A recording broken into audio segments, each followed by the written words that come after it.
சேலத்தில் அண்ணா சிலைக்கு மாலை அணிவிக்க வந்த திமுகவினரிடையே கோஷ்டி மோதல் ஏற்பட்டது. இதனை குறித்து கூடுதல் தகவல்களை நமது சேலம் செய்தியாளர் ரியாஸிடம் கேட்கலாம். ரியாஸ், வேட்பாளர் பட்டியல் அறிவிக்கப்பட்ட பிறகு இந்த கோஷ்டி மோதல் போக்கு எதனால் ரியாஸ்? இதனை தடுப்பதற்கு என்ன நடவடிக்கைகள் எடுக்கப்பட்டிருக்கின்றன? வணக்கம் பசன். அதாவது திமுக வேட்பாளர் பட்டியல் நேற்று முன்தினம் அறிவிக்கப்பட்டது. குறிப்பாக சேலம் மாவட்டத்தை பொறுத்தவரை சேலம் மாவட்டம் திமுக பொறுத்தவரை ஒருங்கிணைந்த மாவட்டமாக செயல்பட்டு வந்தது. இந்த நிலையில் முன்னாள் அமைச்சர் வீரபாண்டி ஆறுமுகம் மறைவுக்கு பிறகு சேலம் மாவட்டத்தை 3 பிரிவுகளாக பிரிக்கப்பட்டது. அதாவது சேலம் மத்திய மாவட்டம், சேலம் கிழக்கு மாவட்டம், சேலம் மேற்கு மாவட்டமாக பிரிக்கப்பட்டு செயல்பட்டு வந்தது.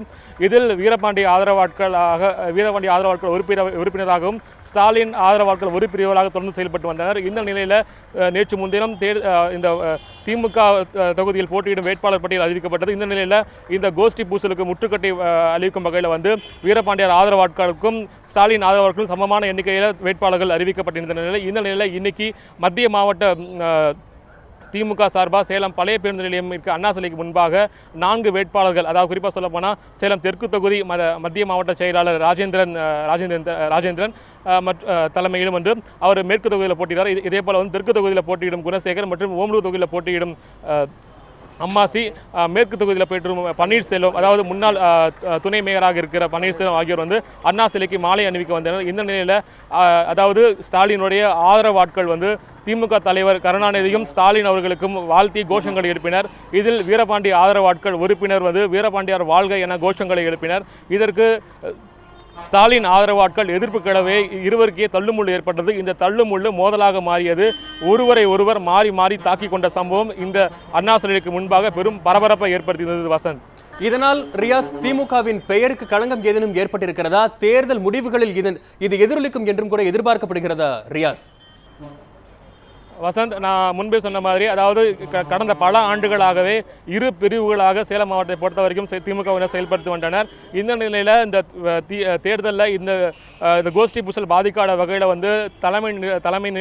தலைமையிலிருந்து அவங்களுடைய ஆதரவாட்கள், அதாவது குறிப்பாக சொல்லப்போனால் ராஜேந்திரன் ஆதரவாட்களுக்கும் வீரபாண்டிய ஆதரவாட்களுக்கும் அவருடைய ஆதரவாட்களுக்கு இடங்கள் ஒடுக்கப்பட்டன.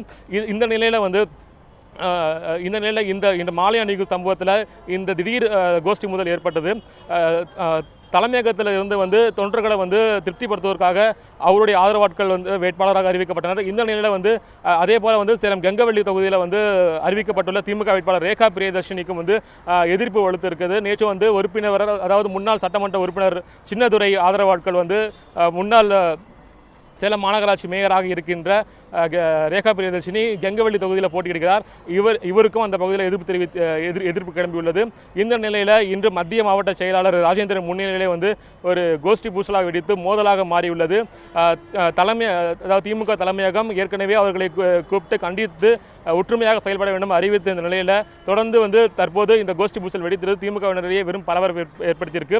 இது குறித்து பேசுவதற்காக திமுக தொண்டர் நம்மிடையே காத்திருக்கிறார். திரு பாலாஜி நம்மிடையே அவர்கிட்ட பேசலாம். சார், இன்னைக்கு காலையில் என்ன சம்பவம் நடந்தது? இதனால திமுகவோட வெற்றி வாய்ப்பு எந்த அளவில் பாதிக்கும்? திமுகவோட வெற்றி வாய்ப்பு பிரகாசமாக இருக்குதுங்க. அதனால் ஒன்றும் இல்லை. அதாவது கொஞ்சம் முன்ன பின்ன பேசிக்கிறாங்க. ஆனால் எல்லாம் ஒற்றுமையாக இருந்து கலந்து வேலை செஞ்சால் மிகப்பெரிய லெவலில் வெற்றி அடையலாம். காலையில் எந்த மாதிரியான மோதல் நடந்தது, அதை பற்றி சொல்லுங்கள். நீங்கள் சும்மா ஒரு சலசலப்பு தாங்க சார். மோதல்னால் கை கலப்பெல்லாம் ஒன்றும் ஆகல. சும்மா வாய் வார்த்தையில் பேசிகிட்டு இருந்தாங்க, அவ்வளோதான். வசந்த், அதாவது திமுகவினர் லேசான மோதல் தான் சொன்னாலும் ஆனால் ஒருவர் மாறி மாறி தாக்கி கொண்டனர். இதில் ஜெயவேல் மற்றும் குமரவேல் ஆகியோர் காயமடைஞ்சாங்க. மேலும் இது தொடர்பான காவல் நிலையத்தை தொடர்பான எந்த வழக்கும் பதிவு செய்யப்படவில்லை.